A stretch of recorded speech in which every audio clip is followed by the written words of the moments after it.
Hey guys, BlastLad here, and I am just here for a little end of project showcase from my most recent project called Midsummer Night Fight.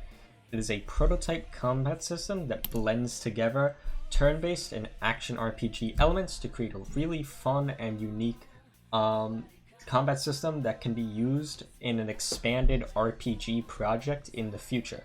I do plan on using this combat system with that RPG project, but we'll get there one day.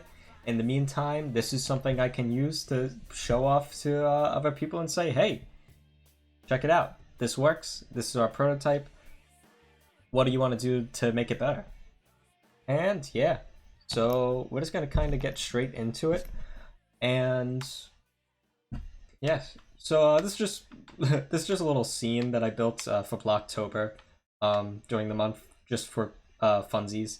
And this could theoretically, once again, it's a gray box of a little mansion hall corridor that could be expanded upon for the same project.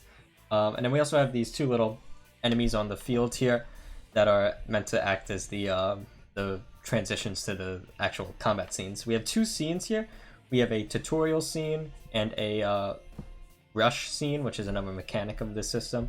We're going to do the tutorial first to kind of explain some things, and then we'll go into the other one.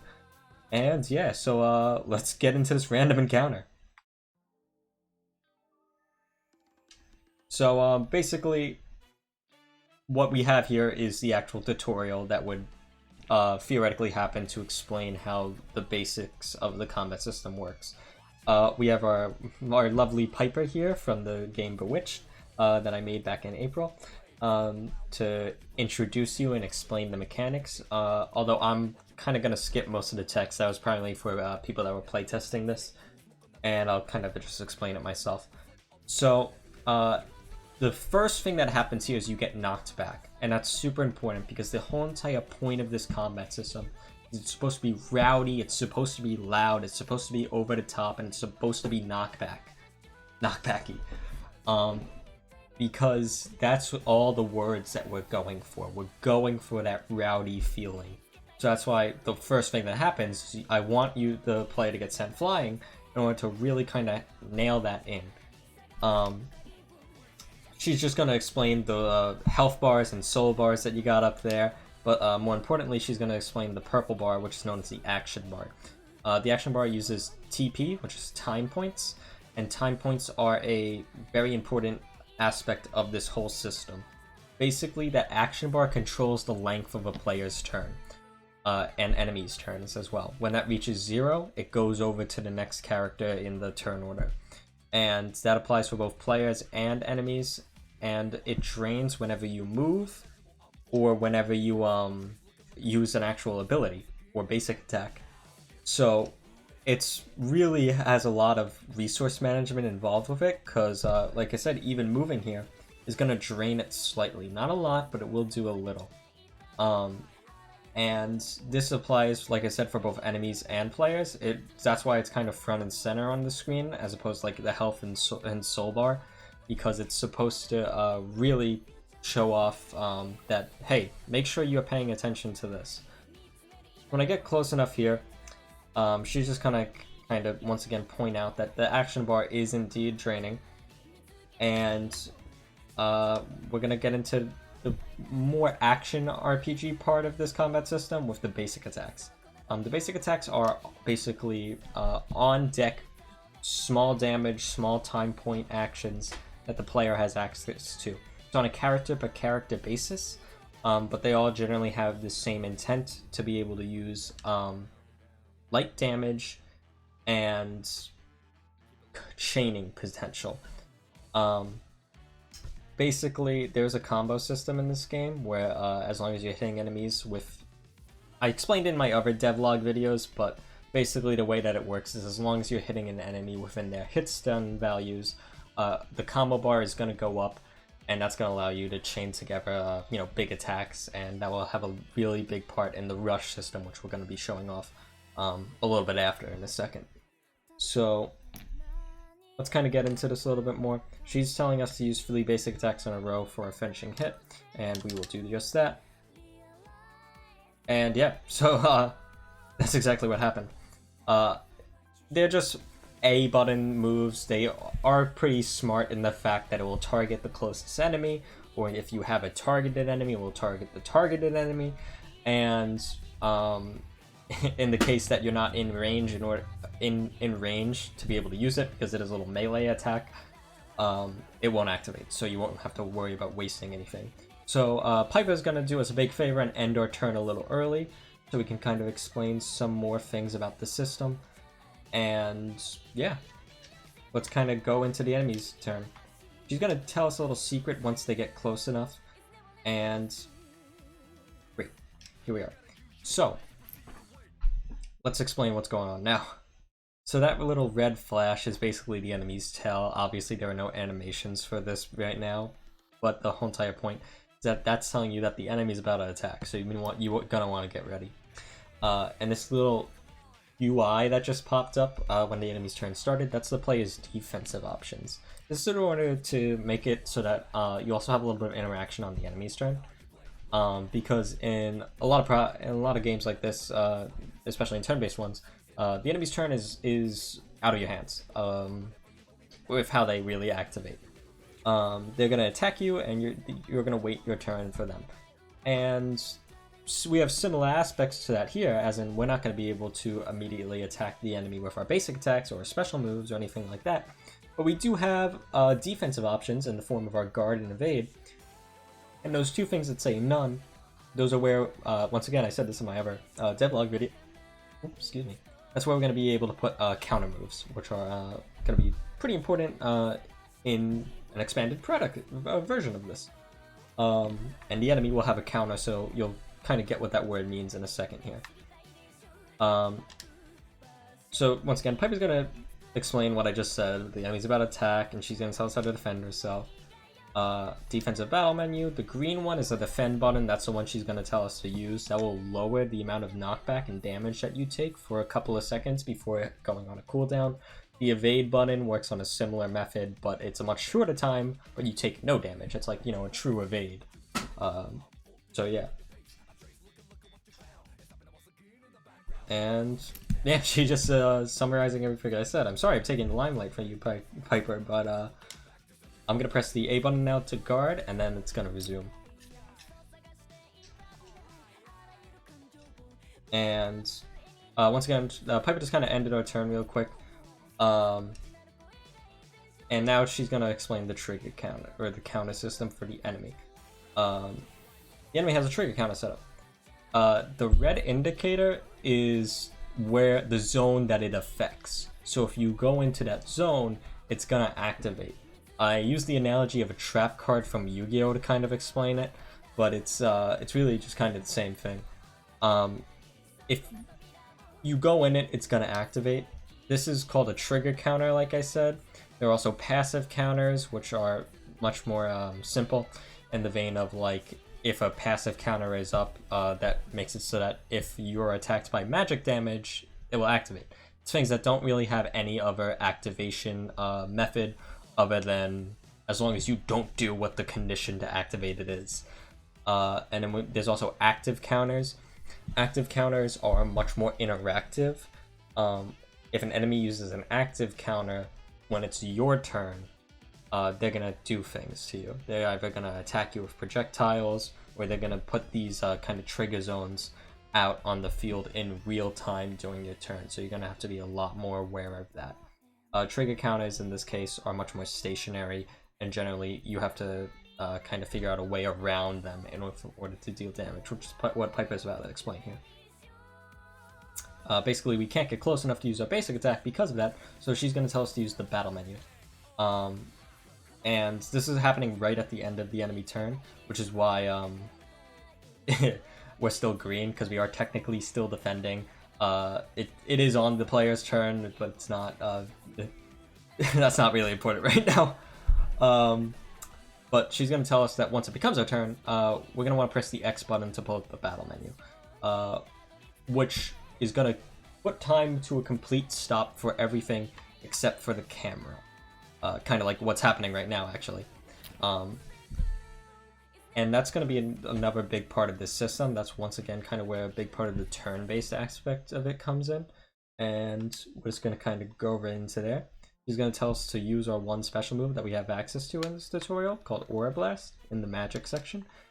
And the great part about Aura Blast is that since it's a ranged move and it fires off a projectile, it's going to go over that counter zone and be able to damage our lovely little enemy over there. And then we can go to basic attacks. So great. And then it does also use soul points, so that's another resource that you kind of have to keep an eye on. And then we're just gonna kind of get in there. She's gonna tell us how to lock on to the enemy, which is with our Philly. It's a little spinning piper, but once again, that's not really important right now. But let's kind of show this off a little. So like I said, right now, I can move, but if I put up the battle menu, I can no longer move. I am using the left joystick. It is not working, of course, though, because we have stopped time and we have made it inaccessible in the player unable to move in this vein. But we can still move the camera.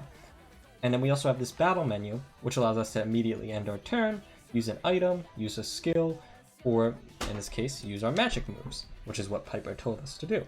Which is going to bring in another sub-menu that reads in the magic moves that are attached onto the player and puts them in buttons on here with their little costs and everything like that. Aura Blast does require a target, so just by spamming it, it's not going to do anything because I don't have a target. And I can press B and I can close that, and then we can walk around a little bit more. But let me lock on, magic, and then I'm going to use Aura Blast here. And after a little bit of a charge time, we're going to launch that. It's going to go down. And basically the way that trigger counters go down is that when you deal damage to an enemy where they take a knockback, that enemy is going to be knocked back. Well, obviously. When you deal damage to an enemy and it deals knockback, well, an enemy's in a trigger counter, they're going to be knocked out of it. And what I mean by that is, think about it with animations and real bodies. If someone's getting ready to like throw a javelin, and you sweep a rug out from under them and they fall on their face, they're not going to be able to throw that javelin. So it works kind of under the same principle. If an enemy is getting ready to do something, like in this case attack in a circle, and you knock them out around, they're going to lose their concentration and they won't be able to do that. Obviously, some trigger counters will have different activations, different ways to deactivate them and get around them. But generally, the rule is that if you can knock an enemy back, they're going to be knocked off balance and they won't be able to use that move. So let's just kind of finish this up real quick. I'm just going to kind of go in a little close. And I'm just going to beat him down with the little basic attack so we can get to the next area. And I'll see you back in the lobby.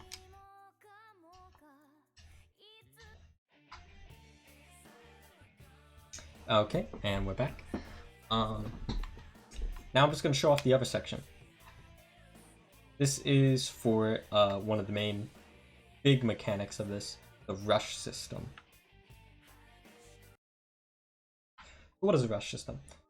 The rush system works. I'm going to go through this really quickly because we are kind of going over time. But basically, the way that the rush system works is that every enemy, in addition to their health, also has a little break gauge. Every move, every ability does a little bit of break damage as well. And when that break damage goes over a certain value, in this case it's 100, the enemy's going to be stunned. And when they're stunned, you can use a rush attack. So let's kind of just activate it and it will make a little bit more sense. Alright, great. So here we are. That happened a little quickly, but basically what just happened was I did a few basic attacks, and then I followed up with the Y button to activate a rush attack. Once again, sorry, there are no animations, but the way that it works is when it reaches that break point, the enemy's going to be stunned. And then you'll have a few seconds where if you want to use a rush attack, all you need to do is press the Y button. You'll rush towards the enemy, knock them up into the air, and then you're going to be in your own little beatdown section based on that combo UI. Whenever you activate a rush, you will be able to do basic attacks equal to the current combo number. I don't have a tutorial for this one, just because I just wanted to show it off real quickly, because this would be something that would be introduced a little bit later, and it would be a lot more important with party members, and once you have more moves to combo with. That's why I have it so that really basic attacks activate this, because you do need a combo together your moves like you would in a fighting game or a regular thing in order to really break the opponent. So I can do 1, 2, and then Philly. And then what happens here is basically the player will kind of teleport around the enemy based on random values and stuff like that. But once the combo UI reaches 0, you will be able to do one final special move for no cost, no additional cost. And that's really important because Aura Blast here usually requires like 20 time points, but if you make it so that it's free now, that's super important for both damage purposes and being effective. Because now you gotta, the enemy's already like dead at this point. We just can kind of overkill him. So the rush system is something that rewards players for skillful play and allows them to really rush down the enemy in really fun and creative ways with a special finisher move that allows them to use some of their more flashy moves for no cost at all. So let's just use it. And then I can pause here just to kind of show it. Oh, almost dropped it. I can pause here to kind of show that once again time does indeed stop. But basically, as soon as that enemy hits the floor, the battle's gonna end. You know, because I don't want it to be like you take out the enemy in the middle of the rush and you don't get to do all the fun parts of it. So, and there we go. That was 17 minutes. Jeez. But I wanted to kind of do this earlier. In the month, I actually wanted to do it on Halloween. But there was some virus shenanigans that really stopped that from happening. So if that's all, thanks for joining me, and I have another project that I plan on finishing before the end of 2020. So keep an eye out on that. Thanks. Bye.